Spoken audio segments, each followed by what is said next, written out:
I have higher hopes because Algeria is a much stronger country than most people realize.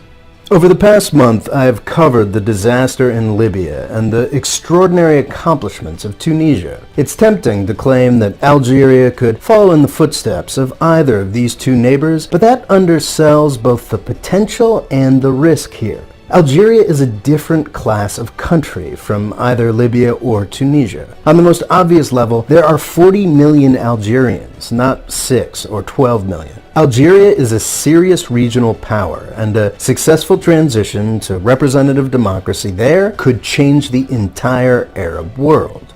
I am more optimistic about Algeria than most because its strength and independence makes it almost unique among Arab countries. السلام عليكم ورحمة الله. تابعوا معنا هذا الفيديو لهذا الأمريكي، وهو يحلل بثقة تامة على أن الجزائر قوة عسكرية رهيبة في المنطقة، تستطيع أن تسير إفريقيا ودول حوض المتوسط بإصبعها فقط، لأنها قوة جبارة عسكرية في المنطقة واقتصادية ولها ثروات ضخمة.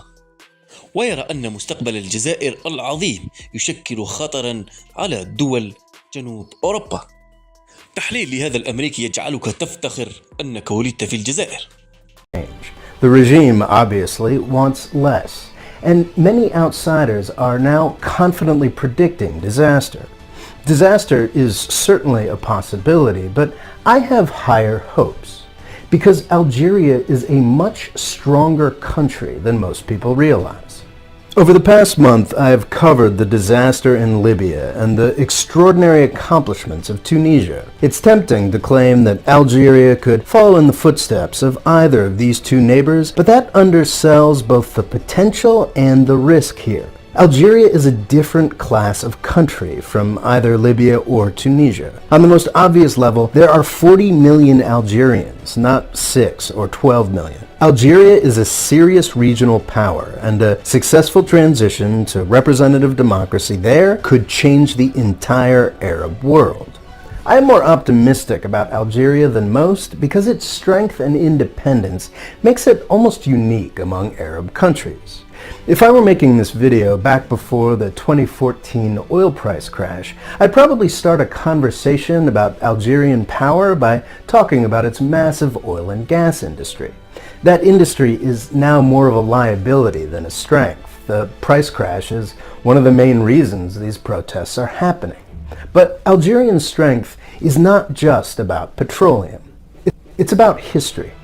Algeria's neighbors had a fairly easy transition to independence. Libya's colonial oppressor, Italy, went and lost World War II, making independence in 1951 fairly straightforward. Tunisia had to struggle a bit longer, but the French let them go in 1956 to focus on other priorities. France's main priority at that time was Algeria. Most direct European control in the Middle East and North Africa was brutal, but haphazard and largely pointless. Algeria was different. For starters, its period of oppression was a half-century longer than the rest of the regions. From the 1830s, the country had been a French national project, meant to compete with the British Empire's much more impressive feats of colonization and exploitation. Administratively, Algeria was treated as just another part of France, and by the 1950s, over 1 million Europeans had settled in Algeria. Some of them had been there for generations. The French were never going to let Algeria go easily. Between 1954 and 1962, the Algerians fought the French in one of the most brutal wars of independence the world has ever seen, killing an estimated 300,000 people. Back in 2013, I visited Algeria and I was very impressed. It's like a memory of a vanished world. All the streets are named after mid-20th century revolutionary heroes. It's a place that shouts defiance of the imperial oppressor. You know, people like me. Algeria traditionally doesn't like the United States much. Officially, they were non-aligned, but in their rhetoric and reputation, they were very much on the other side of the Cold War. That may have bugged me 32 years ago, but now Algeria's fierce independence is something that I think the Arab world can use. Every other country in the region is heavily reliant on the United States or its Gulf state colonies. After 9/11, the Algerian regime did start working with the United States in limited counter-terror capacities, but they have always kept the world hegemon at arm's length. Algerians remember their fierce battle for independence. You may be getting the sense that I find the Algerian regime weirdly impressive. I hate to admit it, but I think you may be right. They're the last representatives of the old Arab nationalist dream that held so much promise over a half-century ago. Both Egypt and Syria still play lip service to those ideas, but those countries are obviously the playthings of outside powers. Algeria really still is independent. Unfortunately, it took a high degree of brutality both to get them there and keep them there. This brutality is a product of the independence struggle itself. If you haven't seen the Battle of Algiers, you are really missing out. The thinly fictionalized film was made with the participation of some of the fighters just a few years after victory. It doesn't skimp on the evils committed by the French or by the Algerians. It's one of the best films of the 20th century. The French were kicked out by necessarily brutal men and women. After independence, unfortunately, that brutality was sometimes turned against the Algerian people.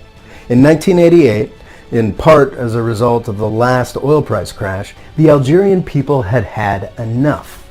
They demanded a say in their own government, and the regime at the time decided to give it to them, setting up multi-party elections. Nobody else in the region was trying something like that back then. Algeria was far ahead of its time. Too far ahead of its time, it turned out.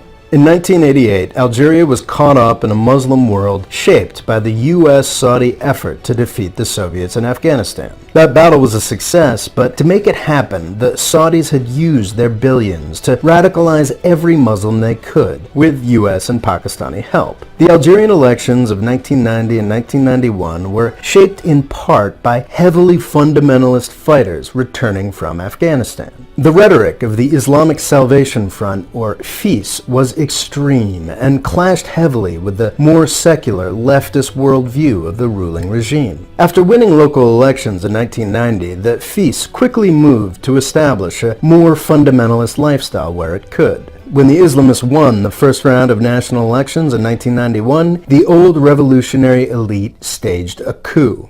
The revolution survived, and the people were crushed. It took a decade of blood and at least another 100,000 lives to get them there. The Algerian Civil War was horrific, but it also added to Algeria's strength and independence. During the first phase of the Arab Spring back in 2011, Algeria was the only country to sit it out almost entirely. They had already fought those fights and learned those lessons. But the ongoing demise of the petroleum industry requires Algeria to enter a new phase. So far, this new conflict between people and regime has been extraordinarily civilized. Nobody wants to go back to the 1990s. The protesters don't want chaos, they just want change, and they deserve it. The regime and other stakeholders don't want chaos, but they know that they need to change too. There is no reason these elements can't all work together to build a better country, to stay there. Peace and democracy are very, very possible for Algeria. We know this because peace and democracy already exist in Tunisia, right next door. If Algeria can figure it out, then we will have over 50 million people in two countries living in peace and prosperity right next door to each other. This would provide a stronger basis for power and prosperity for both countries. It would also provide a shining example to the Arab world. Algeria has a brutal history, but it's also an inspiring one. Looking back over the past 2 months, it's amazing how much has already been accomplished. If Algerians can continue to triumph over their own history and trust each other, there is no limit to what can be accomplished.